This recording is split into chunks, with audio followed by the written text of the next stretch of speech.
Bienvenidos a Narrativas de Fe y Esperanza. Aquí descubrirás relatos bíblicos que tocan el corazón y fortalecen la fe. Si este contenido es de bendición para tu vida, te invito a darle like a este vídeo, dejar tu comentario, suscribirte a nuestro canal y activar la campanita de notificaciones para no perderte ninguna historia. Y por supuesto, compártelo con tus amigos y familiares para que la palabra de Dios llegue a más personas. Hoy te invito a sumergirte conmigo en un episodio fascinante de la Biblia, donde se entrelazan la fidelidad de Dios, el destino de los reinos y las consecuencias de nuestras decisiones. Vamos a recorrer juntos el capítulo 8 del segundo libro de Reyes. Prepárate para un relato lleno de intriga, emociones y lecciones eternas. El destino de reyes y profetas. El sol de la mañana iluminaba suavemente las colinas de Israel. Entre el murmullo del viento y el canto de las aves, una figura conocida se preparaba para dejar su hogar. Era la mujer sunamita, aquella que años atrás había abierto las puertas de su casa al profeta Eliseo, y que, como recompensa por su hospitalidad, había visto el milagro de la vida en sus brazos, un hijo dado por Dios cuando toda esperanza parecía perdida. Pero ahora, la voz del profeta volvía a resonar en sus oídos, seria y urgente. Levántate, tú y tu familia, y vayan a vivir donde puedan, porque el Señor ha decretado que el hambre azotará esta tierra por 7 años. La mujer, sin dudar, obedeció. Con el corazón apretado y la mirada puesta en el horizonte, tomó a su hijo y sus pertenencias, y partió hacia la tierra de los filisteos, un lugar extranjero donde tendría que aprender a vivir como forastera. 7 largos años transcurrieron, mientras en Israel el hambre golpeaba sin misericordia, recordando a todos que la palabra de Dios nunca falla. Cuando al fin terminó aquel tiempo, la mujer regresó a su tierra. Pero la alegría del retorno se tornó en sorpresa amarga. Sus tierras y su casa ya no le pertenecían. Alguien las había tomado en su ausencia. Con paso decidido, se encaminó al palacio real para suplicar al rey que le devolviera lo que era suyo. En ese momento, en la sala del trono, el rey hablaba con Giezi, el criado de Eliseo. Intrigado, el monarca le pedía que le relatara las maravillas realizadas por el profeta. Giezi, con entusiasmo, describía los milagros que había presenciado, y en medio de la conversación, narraba cómo Eliseo había resucitado al hijo de una mujer. Cuando, como una escena perfectamente orquestada por la mano divina, la sunamita entró por las puertas del palacio, acompañada de su hijo. Giezi, asombrado, exclamó: «Majestad, esta es la mujer de la que le hablo, y este es su hijo, a quien Eliseo resucitó». El rey, impactado por aquella coincidencia celestial, pidió a la mujer que confirmara la historia. Ella relató, con voz emocionada, los prodigios que Dios había hecho en su vida. Entonces, el rey no solo ordenó que le devolvieran su casa y sus tierras, sino que también ordenó que se le entregara todo el fruto que la tierra hubiera producido durante los 7 años de su ausencia. Era como si Dios mismo hubiese devuelto, multiplicado, todo lo que parecía perdido. Mientras la mujer sunamita se retiraba del palacio con el corazón rebosante de gratitud, la escena cambiaba a muchos kilómetros de allí, hacia la nación de Siria. En Damasco, la tensión flotaba en el aire. El poderoso rey Ben-Hadad, soberano de Siria, yacía enfermo. Su palacio, que solía ser un lugar de órdenes firmes y planes de guerra, ahora estaba envuelto en silencio y preocupación. Al oír que el profeta Eliseo había llegado a la ciudad, Ben-Hadad vio en ello una oportunidad. Aunque era enemigo de Israel, sabía que las palabras de ese hombre estaban respaldadas por el Dios verdadero. Ordenó a su oficial de confianza, Hazael, que fuera a consultarle. «Lleva contigo un generoso regalo, lo mejor que haya en Damasco, y pregunta al hombre de Dios si me recuperaré de esta enfermedad». Hazael partió con una comitiva impresionante, 40 camellos cargados con todo tipo de bienes exquisitos, desde las especias más aromáticas hasta los objetos más finos de la región. Al llegar ante Eliseo, se inclinó respetuosamente y transmitió el mensaje del rey. «Tu siervo Ben-Hadad, rey de Siria, me envía para preguntarte si se levantará de esta enfermedad». Eliseo lo miró fijamente, y su respuesta fue enigmática. «Ve y dile, sí, te recuperarás, pero el Señor me ha mostrado que en realidad morirá». Aquellas palabras parecían contradictorias, pero encerraban un misterio más profundo que Hazael no alcanzaba a comprender en ese momento. El profeta lo observó con una intensidad que incomodó al sirio. Pasaron unos segundos en silencio, hasta que los ojos de Eliseo comenzaron a llenarse de lágrimas. Hazael, desconcertado, preguntó.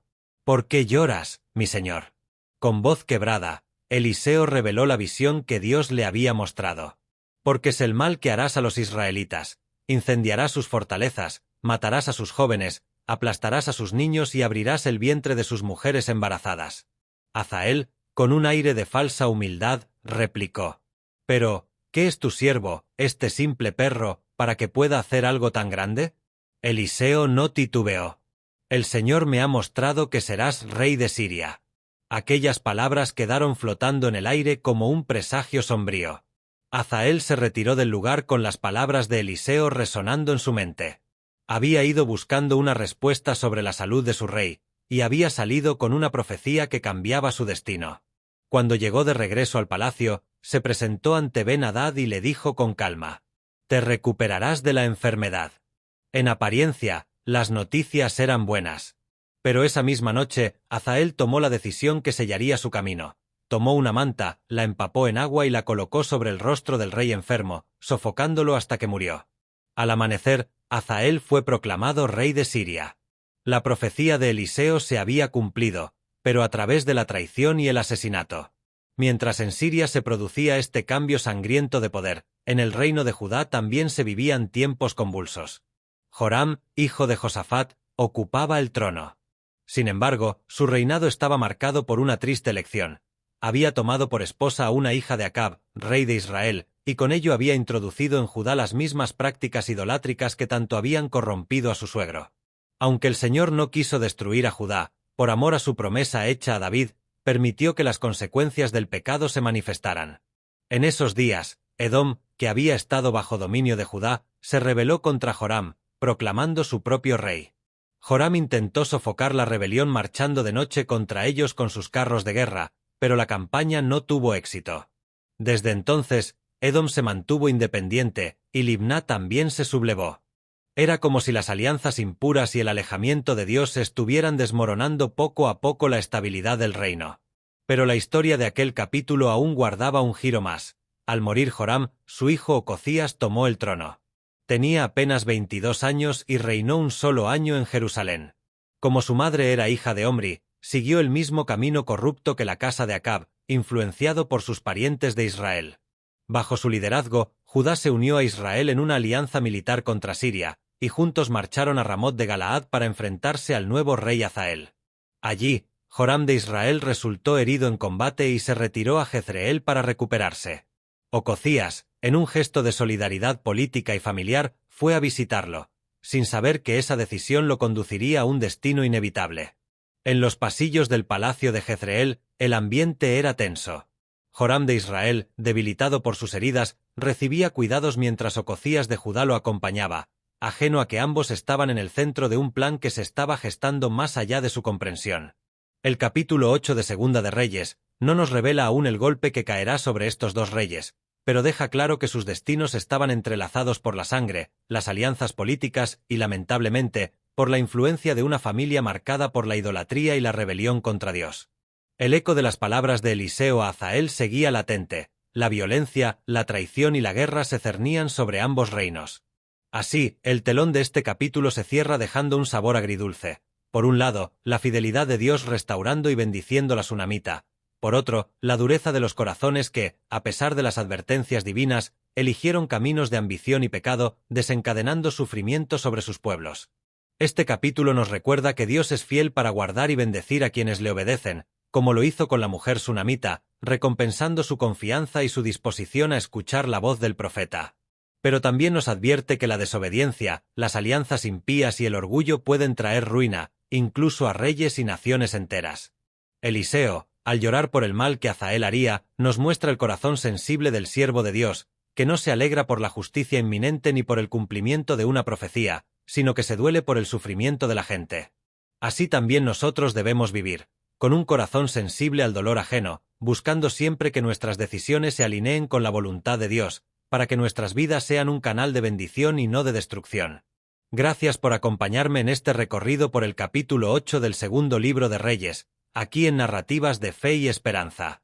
Si este relato ha sido de bendición para tu vida, no olvides darle like, dejar tu comentario, suscribirte al canal, activar la campanita de notificaciones y compartir este vídeo para que más personas reciban el mensaje de la palabra de Dios.